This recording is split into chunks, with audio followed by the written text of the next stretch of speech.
I let you guys know what I have been reading because I feel like I haven't in a while. Willow!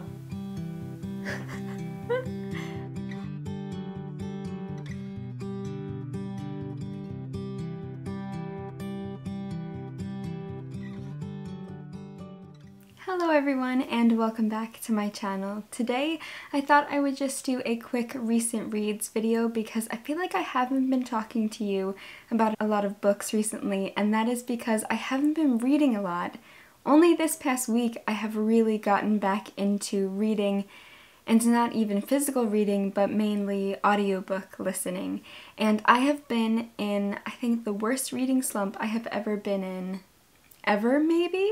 Since becoming a very avid reader who reads every single day. It's been quite strange, but I do talk about this in the vlog that I'm currently filming as well, and I just thought that it was about time I talked about some recent reads because I have been listening to a bunch of amazing audiobooks. Most of them are returning to old favorites, and then two of them, I think just two of them, are new to me. It has felt so great to finally make it part of my routine again. I made it a check on my schedule so that if I put it on my to-do list and I put an empty checkbox next to it, knowing me, I need to fill in all of those boxes with a check. So if I put it on my checklist, it will get done, which has really been helping me. Even if it's audiobook listening, any kind of reading has really been helping me recently. So yes, without further ado, I'm just going to start talking about these books. So the first book that I listened to on audiobook was Chitty, Chitty, Bang, Bang by Ian Fleming, and this was the first time that I read or listened to Chitty, Chitty, Bang, Bang. I actually grew up watching the movie adaptation with Dick Van Dyke, and my sister and I used to play that movie over and over and over again because we just loved it so much. We actually just recently rewatched it, and it is so quirky and strange, and so is the book, and it was so wonderful to see the inspiration behind the film and the original story, Ian Fleming's story. I really enjoyed it. Chitty Chitty Bang Bang is, like I said, very quirky. It's about this father who is an eccentric inventor and his children and his wife. Something that's different though is that in the film he doesn't have a wife. I think his wife passed away, but in the book he does. He is married and his wife is alive. And it is just their crazy adventures with their flying car. It's a car that's also a boat, that's also a plane. It's crazy, but Chitty Chitty Bang Bang is the sounds that the car makes, and so they name her Chitty Chitty Bang Bang. And it's a wonderful story, and I loved reading it. I think I gave it 3 or 4 stars, probably like 3.5, just because I feel like I would have loved it so much more if I had a nostalgic feeling towards the book like I do the film. But it was a wonderful read and I really enjoyed it. And then the next book that I read was Sleepwalking by Meg Wolitzer. I gave this book 2 stars. It was our Dark Academics book club pick for the past 2 months. And we're going to have a whole live show talking about it, so I don't want to talk about it too much. But I just really have not been getting on with the Dark Academia type books recently. I just didn't like it, and that's about it. So I don't want to harp on it for too long. And then the next book that I read was an audiobook. Well, actually, I should talk about another book first. So I am in the process of writing my own children's novel and illustrating it, and it has been quite a roller coaster of a journey, and it's had a lot of ups and downs. But something that has really been helping me is returning to the books that inspire me the most. And one book that I returned to is The Little Prince by Antoine de Saint-Exupéry. And this is my favorite book of all time, bar Anna Karenina, which I feel like is in such a different level. I feel like The Little Prince is my everything book. If I'm feeling any emotion, I turn to The Little Prince. If I'm feeling conflicted or anxious or angry or happy or sad or any emotion, I turn to The Little Prince. This book is everything. I was doing a lot of research about The Little Prince just something that helps me a lot in my writing is being inspired by the writers that I admire, learning more about them, learning about their lives, and that tends to be great inspiration for my own writing. And so The Little Prince, I returned to it via audiobook as well as some physical reading because I am heavily annotating it for the first time, because I feel like this is a book that you can annotate, but it's one of those books that I will just end up highlighting the entire thing. It's about so many things that I never really know how to describe it, and all I can really say is if you haven't read it, please read it. It's meant for children, but I think it's perfect required reading for adults as well. It's my favorite book ever. I have a tattoo of the stars of The Little Prince. It's my only tattoo, and so I feel like that kind of shows how much I love this book. I loved returning to The Little Prince. I don't even know what number reread this is for me. I've reread it so many times that I honestly don't know. So yes, love it. 5 stars, 5 million stars. Please read it. Then what led me to my next book was rereading The Little Prince, and I was on Libby, which is how I listen to audiobooks, and I found this book. It is The Prince of the Skies by Antonio Echebe, and this is a book all about the life of Antoine de Saint-Exupéry, the author of The Little Prince, as well as Night Flights and Wind, Sand and Stars, and he is the genius and the brilliant mind behind The Little Prince. And I didn't really know much about his life, and when I found this biography about him, I thought that this was perfect because as you guys know with my On the Page author portrait series, authors are really special to me, as they are to all readers, but I am fascinated by learning more about authors. I kind of go a little crazy where I just do a major deep dive. Right now I'm in a huge deep dive of E.B. White, who is the author of Charlotte's Web and The Trumpet of the Swan and Stuart Little, which I will get into a little bit more later, but I really love learning about different authors, and so this book was a fantastic way to learn about the life of Antoine de Saint-Exupéry and his aspirations of being an aviator, as well as his love life was very tumultuous, which I had no idea, and it was a perfect way to elevate the effect that The Little Prince has on me, because now understanding the context of his own life when he was writing The Little Prince, it holds so much more gravity knowing the inspiration behind a lot of the characters in The Little Prince and a lot of the references and the metaphors and the symbols, and it was just a wonderful reading experience. So I believe I gave it 4 stars. I loved it so much, and I highly recommend reading it if you are interested in learning a bit more about Antoine de Saint-Exupéry. Then the next book I read, this is a book that I have had for years. I read it ages and ages and ages ago, to the point that I don't even remember my reading it, but I know I did read it when I was so young. And when was this actually published? Oh, it has my name in it. I did that years ago. The copyright is 1994. That is before I was born, 5 years before I was born. So this book has been with me forever. And this is Walk Two Moons by Sharon Creech.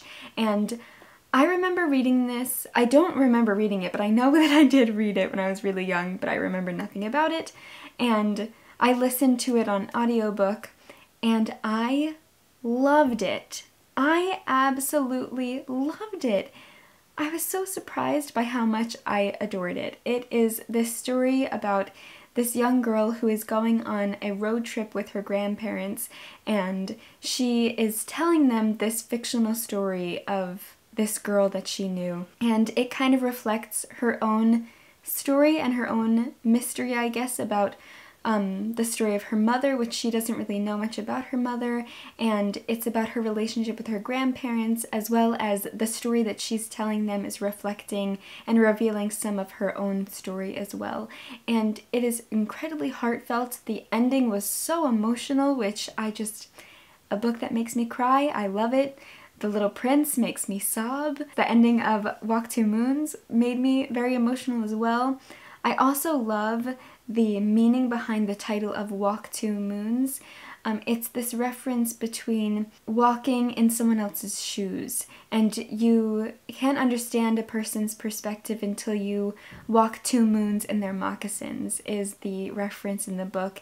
And I loved that, because I feel like that's a very common phrase of to walk in someone else's shoes, but to put it in a different context and to configure the sentence structure a bit differently, including the moccasins and the walking 2 moons, I thought it was beautiful, and I loved this book so much, and I can't wait to read it physically because I loved the audiobook, so very, very happy to have read this book finally, or reread it, even though young Carolyn read it, but older Carolyn has no recollection of that.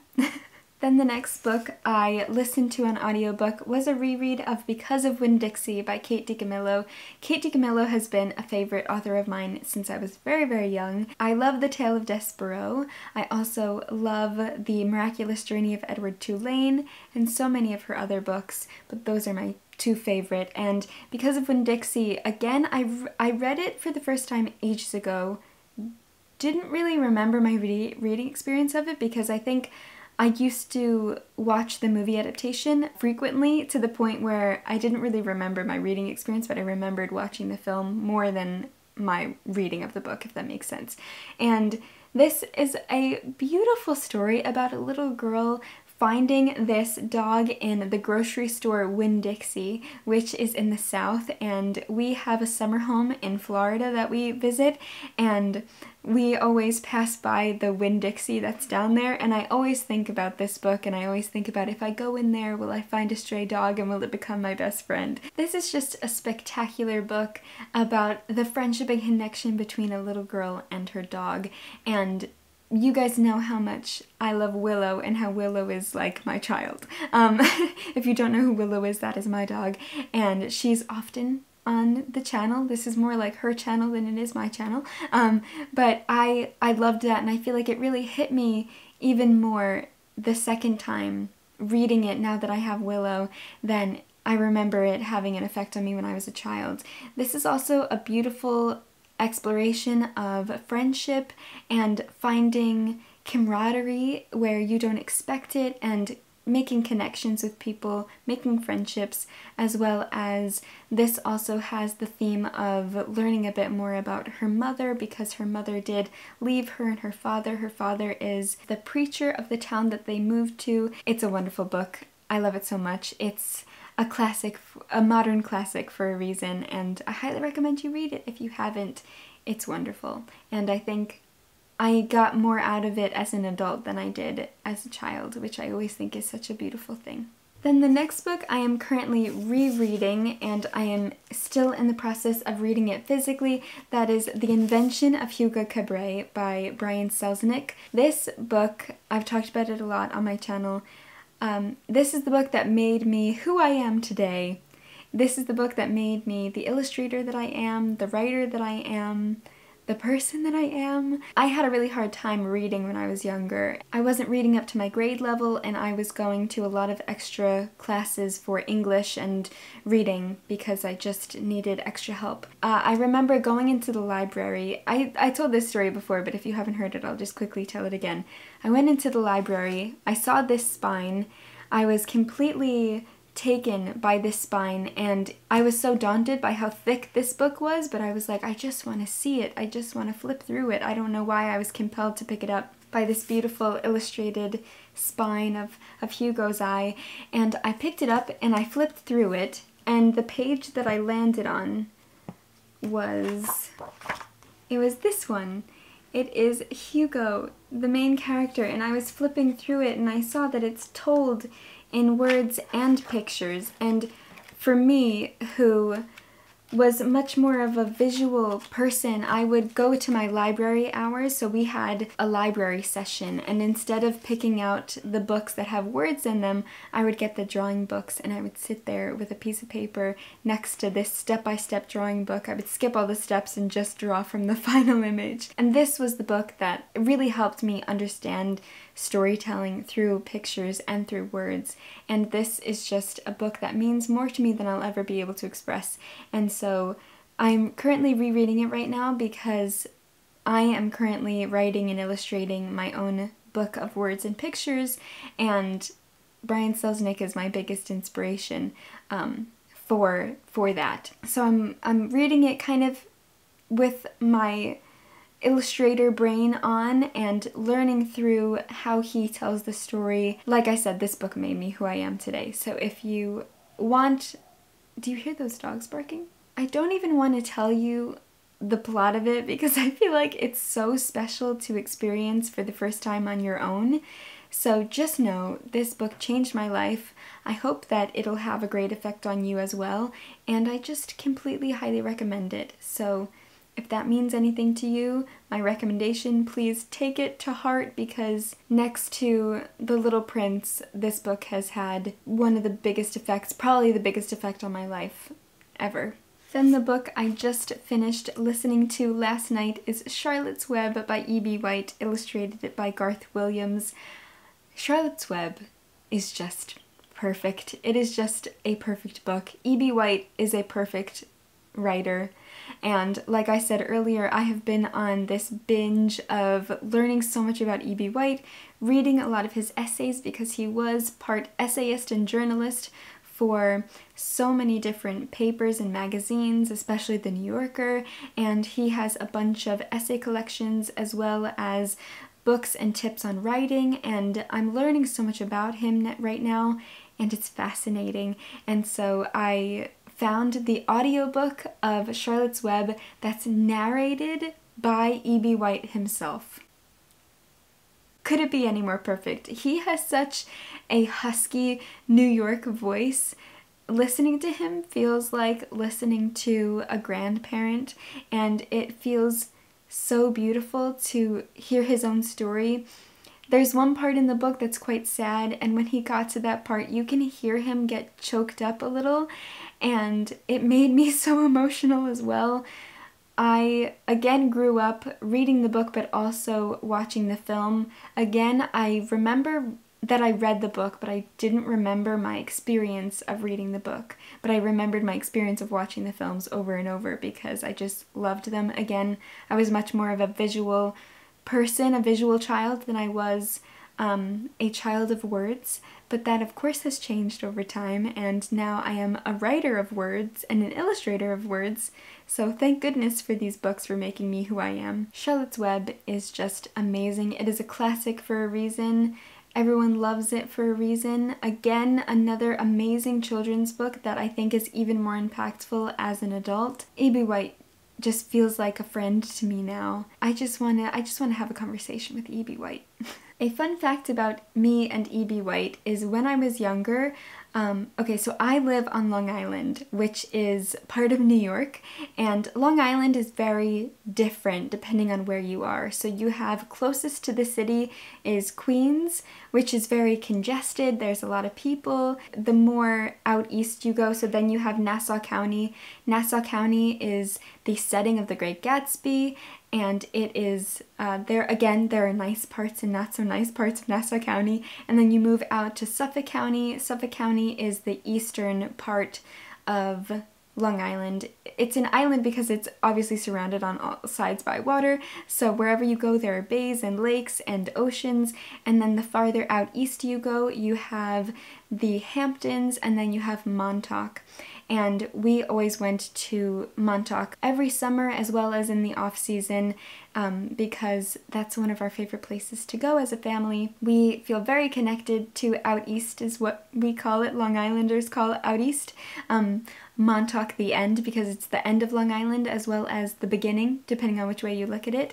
And it is a wonderful place, and so every summer and in the off seasons as well, every time we would go to Montauk on Montauk Highway, when you're almost at the end, if you look to the right in front of the water, it's on the water, was a white mailbox, and on it had the letters and the name E.B. White because he had a house on Montauk Highway. Every time I would pass it, I would picture myself pulling in there and talking to E.B. White, and ultimately if he ever left and put the house up for sale, which obviously he doesn't live there anymore. I always pictured myself living in E.B. White's house. That was always the dream, still is the dream, and it's a beautiful location because it's set right on the water, right on the ocean. I always felt this great connection to E.B. White, as well as how I feel a connection to Walt Whitman, because Walt Whitman was born close to where I live and walked the same fields that I walked, and he has been to Montauk as well. He has a poem called From Montauk Point, and it is about Montauk Point, which is again the end of Long Island. And so I do feel a deep connection between Walt Whitman and E.B. White just because of that, and reading their stories makes me feel so connected to them.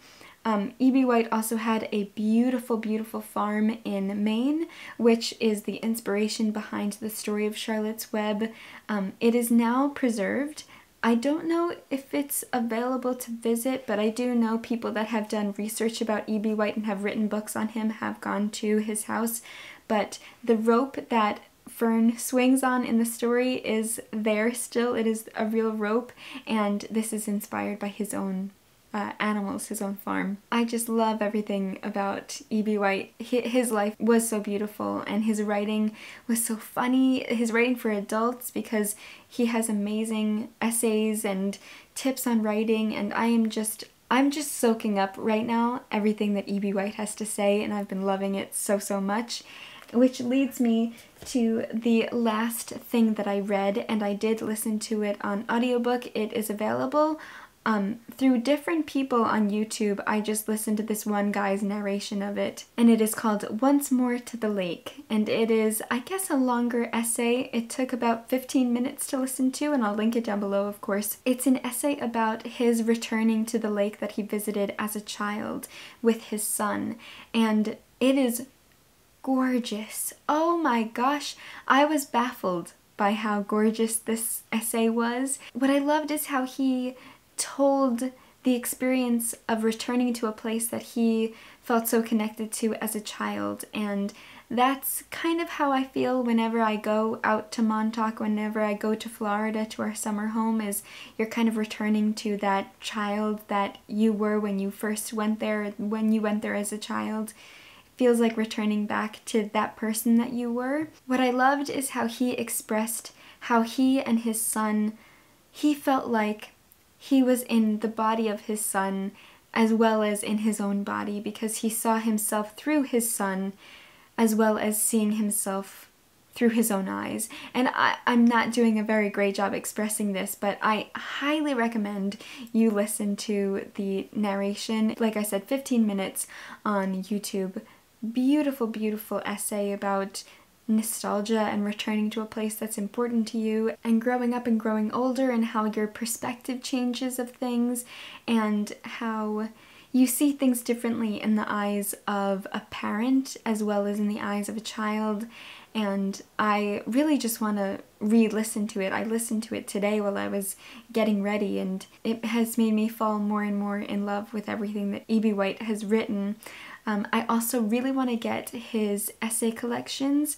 There's one that a lot of people, I will link some videos about E.B. White down below if you're interested in learning a bit more about him, if you're a major nerd like me. But there's a book called One Man's Meat, and it is a collection of most of his journalistic work and essays that he did, I think, for Harper's Magazine as well as the New Yorker. He wrote for so many different people, but it's wonderful to learn more about him and to read his, not only his children's books, but his other writing, which leads me to the book that I am currently listening to, and again, it is the audiobook version of The Trumpet of the Swan by E.B. White. I believe this was his last children's book, because his first was Stuart Little, which I love so much. Then it was Charlotte's Web, then it was The Trumpet of the Swan, and he actually wrote these children's books because his wife was an editor for children's books, and she had children's books all over their bed and all around the house, and he thought, hey, that kind of looks like fun to you know, write for children must be great. So he wrote these stories for children, and his advice to young writers and to writers in general, I've been doing so much research just for my own inspiration. It's wonderful, and and really helpful as a young writer, and so I'm fascinated by how that's how he started writing for children, and I can't wait to read more from him. So I believe that is all that I have been reading recently. I am still reading Barnaby Rudge. I am very close to being done. I have very conflicting feelings about it.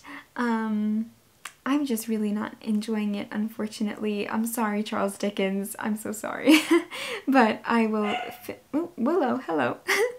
I will finish it very soon, and then Emma and I are going to have our Dickens versus Tolstoy debate about it. Anyway, so those are all the books that I have read recently or am currently reading, and I hope you enjoyed this little catch-up video just so that I let you guys know what I have been reading, because I feel like I haven't in a while.